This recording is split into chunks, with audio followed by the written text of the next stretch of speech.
জোহরের ফরজ 4 রাকাতের আগে তো 4 রাকাত সুন্নাত আছে জানি, জি 4 রাকাতও আছে, 2 রাকাতও আছে। 12 রাকাতের হাদিস যেটি উম্মে হাবিবা রাদিয়াল্লাহু তাআলা, তাতে জোহরের আগে 4 রাকাত আছে, সেটা হচ্ছে শ্রেয় উত্তম। আব্দুল্লাহ বিন উমর রাদিয়াল্লাহু তাআলা হাদিসে 2 রাকাতও আছে। যখন কর্মব্যস্ততা থাকবে অথবা সময় কম থাকবে 2 রাকাত পড়লে চলবে, কিন্তু 4 পড়ার চেষ্টা করবেন।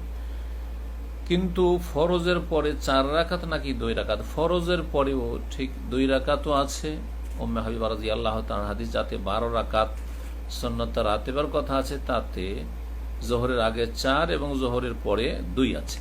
কিন্তু আরেকটি হাদিস আছে, যেই ব্যক্তি জোহরের আগে 4 এবং জোহরের পরে 4 পড়বে, আল্লাহ রাব্বুল তাকে জাহান্নামের উপর হারাম করে দেবেন। ওই ফজিলত হাসিল করতে পারবেন, সেটি সুন্নাত রাতেবা না হলেও, অতিরিক্ত হইলেও জোহরের পরে কেউ যদি 4 পড়ে সেটা বেশি উত্তম।